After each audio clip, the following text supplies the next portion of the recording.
I don't have to know you, but I will help you through the process. So, yeah, you're not alone.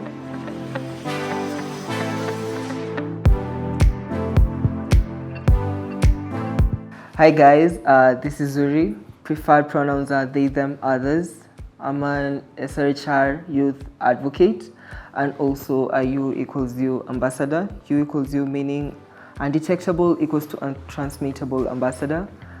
And this is the breakout series. So my first reaction when I found out I'm HIV positive, I kind of like anticipated it, though, you know, being raped and also facing some bit of abuse from it all and mental depression. I kind of anticipated it when I first walked into a medical facility. My reaction was just point blank. I'm like, yeah, it's my health, you know. So even if I break down mentally, like I really need to take care of myself. I'm still trying to adapt. Yes, I anticipated it, but I'm still trying to adapt to the new way of life, like to the medications, to I need to keep up with my medical practitioner. So it was a challenge, but look at us now, you know.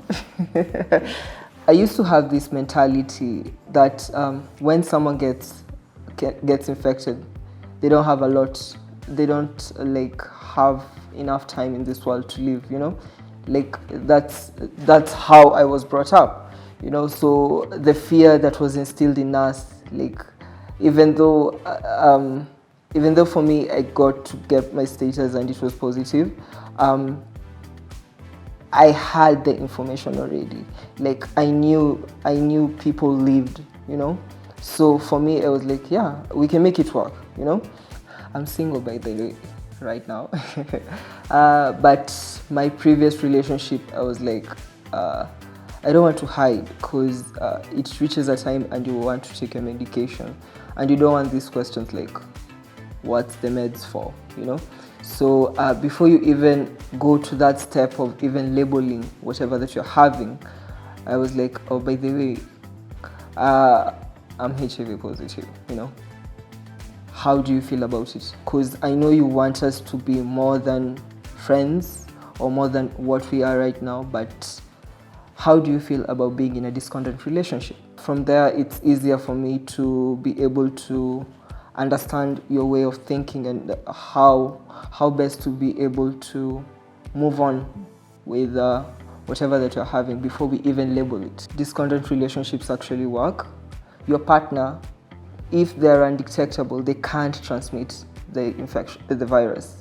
So that's one thing people get wrong, and I would love for people to actually get it right. Drugs in Kenya are actually accessible. Depends on where the person is. I would say it depends with where the person is. But in Kenya, it's readily accessible. You can get the drugs in government hospitals. You can get them in private hospitals. You can get them in, if you're queer, you can get them in queer facilities.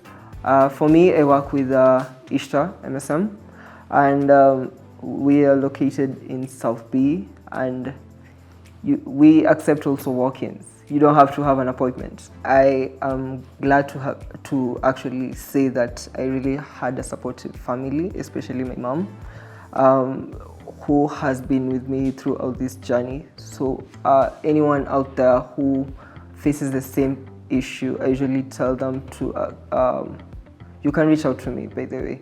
I am usually a support system for many, and I'm usually willing to help anyone, regardless of if I know you or I don't. That support usually helps a long way. Even it helps people to actually even have that energy to keep on taking their medication diligently. You're not alone. I learned that actually, you're not alone. And building a support system, whether with people living with HIV or the person might be negative, but the support that they offer you goes a long way also.